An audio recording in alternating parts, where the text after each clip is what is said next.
আসসালামু আলাইকুম। আশা করি সবাই ভালো আছেন।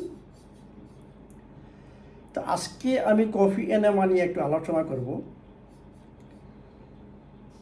আমার হাউস অফ হারমোনি থেকে শুনতেছি যে আমাদের যে কফি এনেমার যে সেটটা রয়ে গেছে সেটা নাকি প্লাস্টিকের, এবং সেটা নাকি ইউজ করা ঠিক হবে না, মানে শরীরের জন্য ক্ষতিকর। দেখুন, এখানে হচ্ছে আমাদের কতটুকু আমরা ব্রেন ইউজ করি। আমরা অন্যকে শুনি, আমরা ব্রেন ইউজ করি না। দেখুন, কফি এনেমায় আপনার পানির টেম্পারেচারটা, কফির যে টেম্পারেচারটা কত থাকে বলেন তো দেখি। 36.8, ম্যাক্সিমাম 37 আমার ইনস্ট্রাকশন আছে। এবং এই 37 সেন্টিগ্রেডে আপনি যে কফিটা এই ব্যাগে ভরতেছেন এবং এই যে পাইপ দিয়ে আসছে, আপনার কি মনে হচ্ছে এখানে কোনো রিঅ্যাকশন হবে? আপনার শরীরে কি কোনো প্লাস্টিক জাতীয় কোনো জিনিস ঢুকবে? যারা এটা মনে করেন সম্পূর্ণ ভুল ধারণাতে আছেন, সম্পূর্ণ ইউ ডোন্ট আন্ডারস্ট্যান্ড। আমি আপনাদেরকে এমন কোনো জিনিস রিকমেন্ড করি না যেটা আপনার শরীরের ক্ষতি করতে পারে। এবং প্রত্যেকটা জিনিস আমি আমার শরীরের ভিতর দিয়ে যাওয়ার পরেই আপনাদেরকে রিকমেন্ড করি। বাংলাদেশের যত প্রোডাক্ট দেখবেন আমার হাউস অফ হারমোনিতে, প্রত্যেকটা জিনিস আমার শরীরের ভিতর দিয়ে গেছে। আমিও কফি এনেমা করি এই দিয়েই। এর মানে কি আপনি কি মনে করতেছেন আমি অসুস্থ? আমি কি আমার শরীরের ক্ষতি করতেছি? নো। এবং যারা এই জিনিসটা যেই ফ্যাক্টরি তৈরি করছে, দে নো ম্যাটার। এটা ওই প্লাস্টিক না যে আপনি গরম স্যুপ বা গরম একটা খাবার ওই যে প্লাস্টিকের প্যাকেট ঢুকাইলেন। This is not that plastic, this is not the same tube. প্লাস্টিকের বিভিন্ন প্লাস্টিক রয়ে গেছে।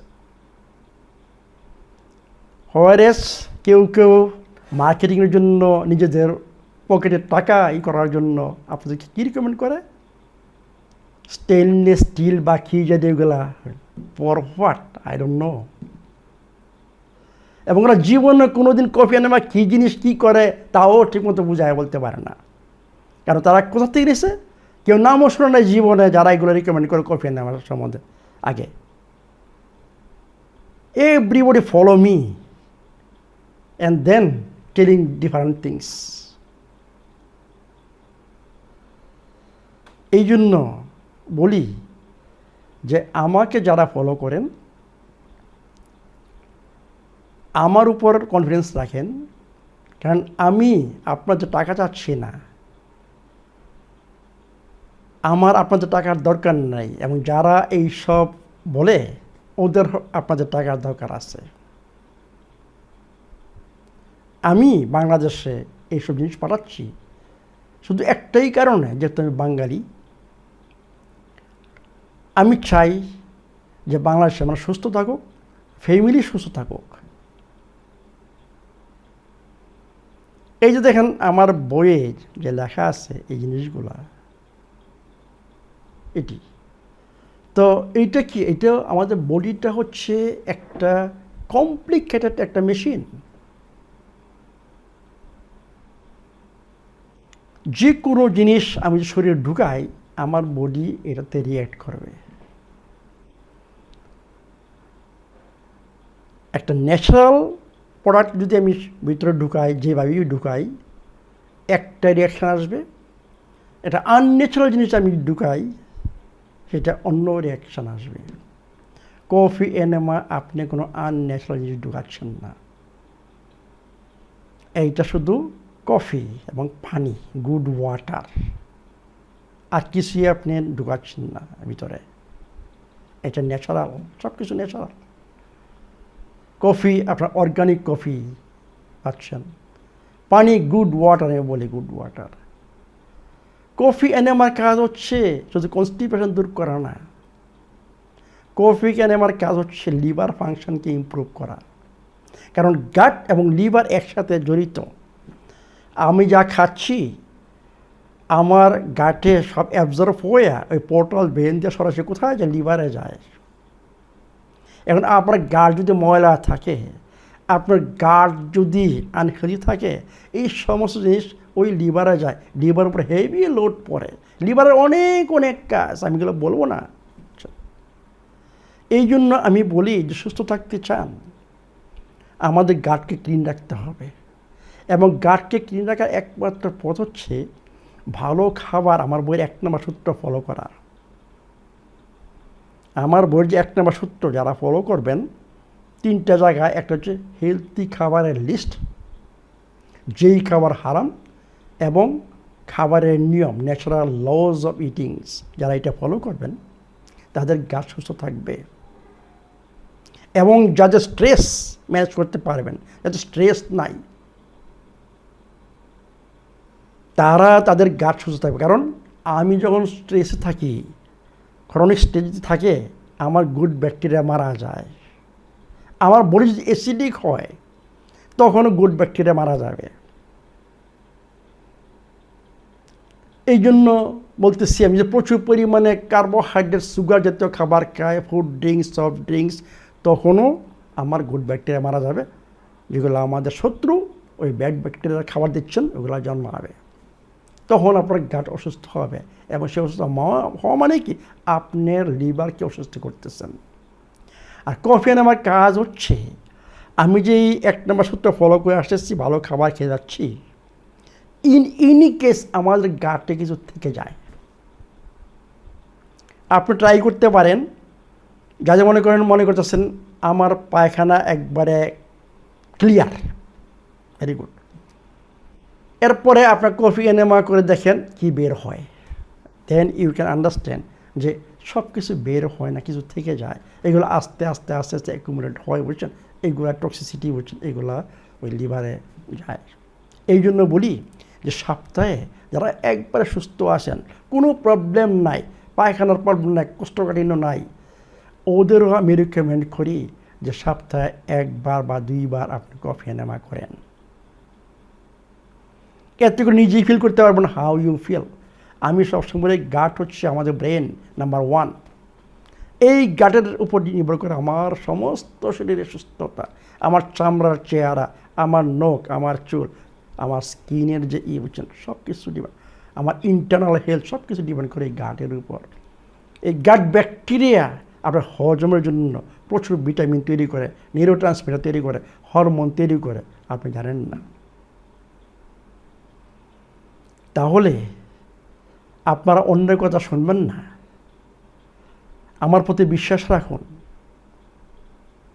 কারণ আমি কোনো জিনিস বাংলাদেশে পাঠাই না যেটা আপনার শরীরের জন্য ক্ষতিকর। ওই যে বললাম, যারা বলে যেটা প্লাস্টিকের ব্যাগ, আপনি এই প্লাস্টিকের ব্যাগ দিয়ে এনেমা করে আপনার শরীর ক্ষতি করতেছেন, এটা বললাম নলেজ, নো নলেজ। সব প্লাস্টিক এক না। This is not the plastic, আপনি যে প্লাস্টিকের ব্যাগটা not the plastic, this medical plastic. থাইল্যান্ডের বুঝছেন যে মেডিকেল সায়েন্স এত বাংলাদেশের মতো না, এগুলো সব কিছু কন্ট্রোল।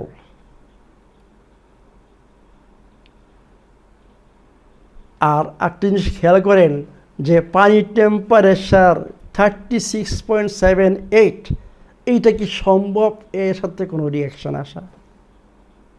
হ্যাঁ, এটা যদি টেম্পারেচার হয়তো 50-এর উপর 60, রিয়াকশান হইতো, কিন্তু 50 কি আপনি আপনার ইয়েতে ঢুকাইতে পারবেন? এইখানে আমি বলি যে চিন্তা করুন, মানে ব্রেন ইউজ করুন, ডোন্ট লিসন ব্লাইন্ডলি আদার্স। অন্যকে অন্ধভাবে ফলো করা, শোনার দরকার নাই। তাহলে কোনো সন্দেহ না করে আপনারা ইজি ওয়ে আমি যে এনেমা কিটস পাঠিয়েছি সেগুলা ইউজ করুন। আমি জানি না যারা স্টেনলেস স্টিল বা অন্য কোনো আপনাদেরকে অফার করে তারা কত টাকা আপনাদের কাছে নিচ্ছে, এইসব কথা টথা বলে বলছেন, আই ডোন্ট নো। বাট একটাই কথা বলছি যে এই এনেমা সেট আপনার শরীরে কোনো ক্ষতি করবে না। আপনি নিঃসন্দেহে ইউজ করতে পারেন। আপনি যদি সুস্থ থাকেন, সপ্তাহে 1 বার বা 2 বার যদি সম্ভব হয় এনেমা করুন। This is very very good things. এবং যারা অসুস্থ আছে, কোষ্ঠকাঠিন্য, ওরা অনেকবার করতে পারেন। আমার ডেটক্স প্রোগ্রাম, সেই ডেটক্স প্রোগ্রাম অ্যাকচুয়ালি বাংলাদেশে সবারই করা উচিত। 4 দিন ডেটক্স বইতে লেখা আছে।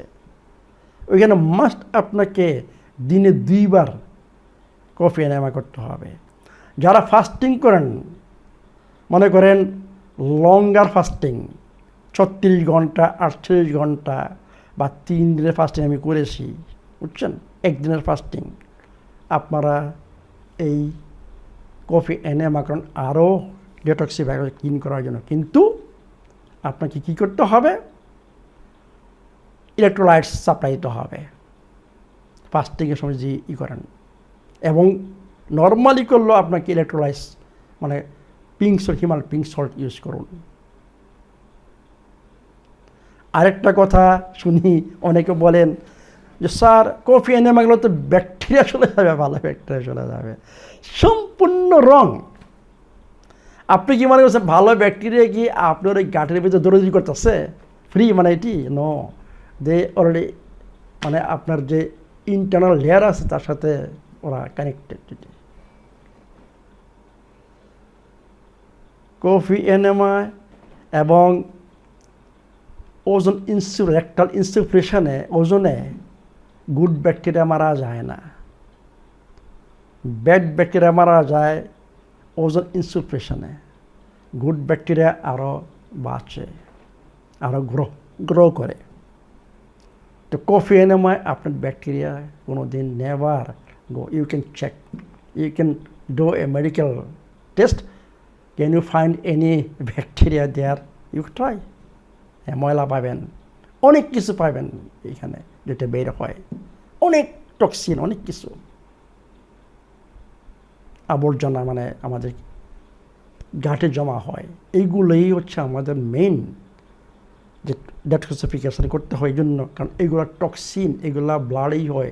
এবার আপনার লিকি গাট তৈরি করে, এরপরে অ্যালার্জি, কারণ ব্লাডে এইসব টক্সিন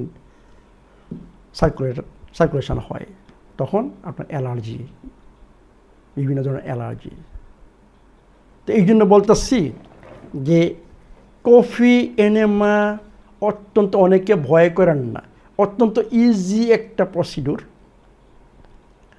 এবং এতে আপনার গাটকে হেলদি রাখা এবং লিভারের ফাংশন উন্নতি করা, লিভারকে সাহায্য করা যে ডেটক্সিফাইংয়ের জন্য বেস্ট ওয়ে। কিন্তু আমি আমার ক্লিনিকে আগে করতাম, যন্ত্র ইউজ করতাম, কোন হাইড্রোথেরাপি। কিন্তু এরপরে আমি কোনো হাইড্রোথেরাপি আর করি না। আমার পেশেন্ট যারা এখানে আসেন তাদেরকে আমি এই কফি এনেমা করাই। For what? কারণ ওইখানে শুধু ওয়াটার, মানে 36.7-এ বুঝছেন, মেশিনের মাধ্যমে ওয়াটার পুশ করা হয় এবং হাই প্রেশার। ওইখানে সবার জন্য এটা করা যায় না, বুঝছেন, কারণ হাইড্রোথেরাপি। কিন্তু কফি এনেমা আপনি অ্যাকচুয়ালি যে কোন ক্যান্সার নাই, মানে ব্লিডিং নাই, আইবিডির মনে করেন ব্লিডিং নাই, ওদের জন্য, সবার জন্য কফি এনেমা করতে পারেন, no problem, totally no problem. কিন্তু কীভাবে করতে হবে? Step by step. প্রথমে 1 লিটার কফি পানি ঢুকাইবেন না, আপনি 250 মিলিলিটার ঢুকান, 200 মিলিলিটার ঢুকান, এরপরে 400 মিলিলিটার, 500 মিলিলিটার, এরপর আস্তে আস্তে 1 লিটারে চলে যান। মানে বডিকে আপনার একটা নতুন জিনিস যখন আরম্ভ করেন, বডিকে অ্যাডজাস্ট হইতে সময় দেন। সব কিছু খুব তাড়াহুড়া করবেন না। কিন্তু যারা রেগুলার 1 বার বা 2 বার কফি এনেমা সপ্তাহে করবেন, ইউ উইল ফিল গ্রেট। কিন্তু শুধু কফি এনেমা করলেও হবে না। আমি বলি যে আমাদের মেশিনটা এত কমপ্লিকেটেড যে আমাদের 8টা গোপন সূত্র পালন করতে হবে। যারা 8টা গোপন সূত্র পালন করবেন তারাই কফি এনেমা করলে তারাই বুঝতে পারবেন হাউ ইউ ফিল। কিন্তু আপনি ওই কোনো সূত্র পালন করবেন না, শুধু কফি এনেমা করবেন, no, nothing will help, nothing will happen. তাহলে আসুন আমরা আমাদের ব্রেন ইউজ করি। ভালো থাকুন, সুস্থ থাকুন।